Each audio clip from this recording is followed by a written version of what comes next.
Você já ouviu falar em sistema articular? Não? Então não sai daí que eu te explico após a vinheta.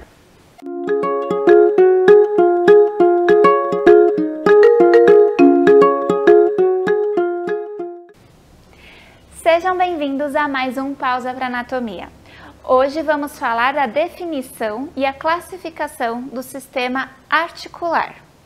A articulação é a união entre partes rígidas. Isso significa que nem todas as articulações são uniões entre ossos.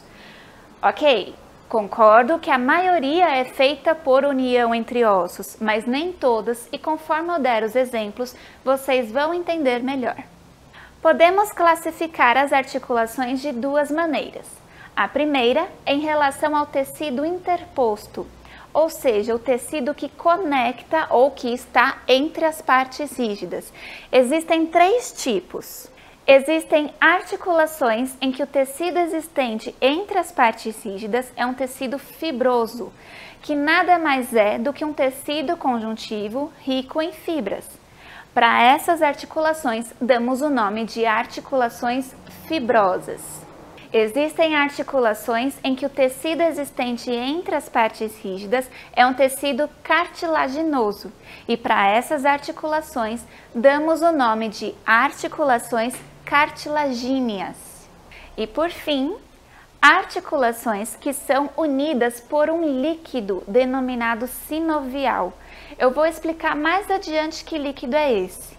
Mas para essas articulações, damos o nome de articulações sinoviais.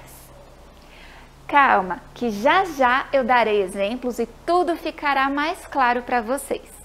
A segunda maneira como podemos classificar as articulações são em relação à sua mobilidade, ou seja, o quanto elas são capazes de se movimentar.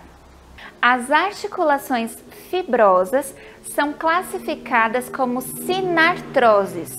Esse termo sinartrose significa articulação junta, ou seja, não há mobilidade, ou se há, ela é extremamente limitada.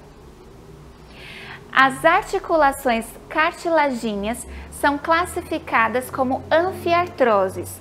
Essas articulações são semimóveis. E as articulações sinoviais são classificadas como diartroses. Essas são as articulações mais comuns do nosso corpo e possuem amplo movimento. Para facilitar a compreensão, eu vou montar uma tabela e vamos preenchendo conforme a aula vai seguindo. Na primeira coluna, vamos inserir 3 linhas com os nomes das articulações. Articulação fibrosa, articulação cartilagínea e articulação sinovial. Na segunda coluna, vamos inserir os tecidos interpostos, tecido fibroso, tecido cartilaginoso e líquido sinovial. E na terceira coluna, vamos inserir a mobilidade, sinartrose, anfiartrose e diartrose. Por fim, vamos inserir mais uma coluna para os exemplos de cada uma. Articulações fibrosas. Primeiro exemplo, suturas. Estão localizadas no crânio. Entre os ossos do crânio há uma pequena quantidade de tecido conjuntivo. É um tipo de articulação temporária. Por quê? Porque apesar da pequena quantidade, esse tecido conjuntivo ali será substituído por um tecido ósseo, por um processo denominado ossificação. Esse processo começa ao nascermos e ocorre por toda a nossa vida, a ponto de que, se observarmos crânios de idosos, essas suturas provavelmente já terão desaparecido. E para isso damos o nome de sinostose. Segundo exemplo, sindesmose. Nesse tipo de articulação temos uma quantidade maior de tecido conjuntivo, formando uma membrana interóssea. É uma articulação permanente, ou seja, ela não irá desaparecer conforme a idade. Observamos sindesmoses entre alguns ossos paralelos, como o rádio e a una, e a tíbia e a fíbula. Terceiro exemplo, gonfose. É a articulação que une os dentes ao alvéolo.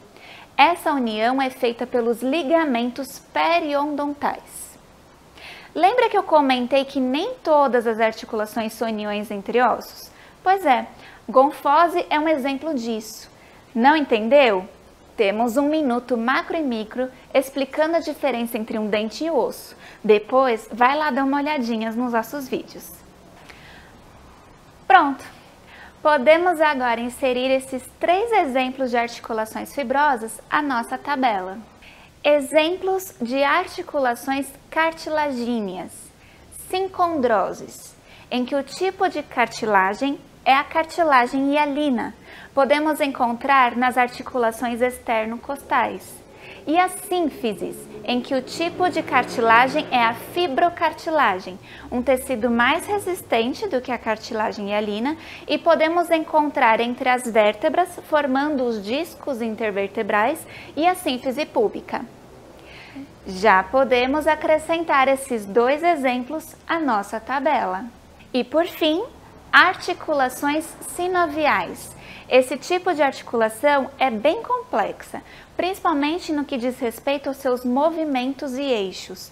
Então vou deixar para uma outra aula para que possamos ter tempo de trabalhar bem esse conteúdo. O que quero ressaltar nas articulações sinoviais são os seus componentes anatômicos. Como eu já falei anteriormente, toda articulação sinovial possui um líquido sinovial entre os ossos, num local chamado cavidade articular. Esse líquido serve como lubrificante. A palavra sinovial vem de sinovia, que significa ovo. A aparência do líquido sinovial é como a clara de um ovo. Quem produz esse líquido é a cápsula articular. Essa cápsula reveste externamente a articulação. A face externa dessa cápsula denominamos membrana fibrosa.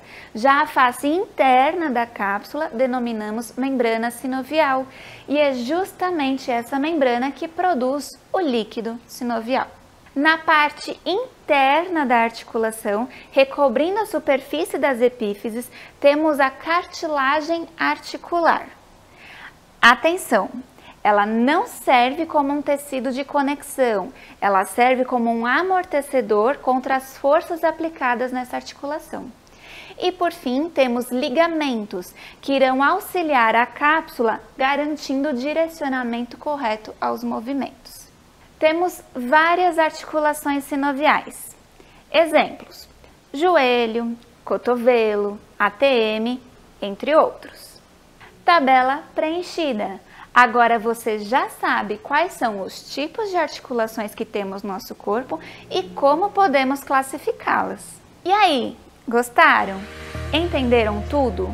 Então continue nos acompanhando. Nos siga nas redes sociais, se inscrevam em nosso canal, ativem o sininho, deixem seu like e seu comentário e até a próxima!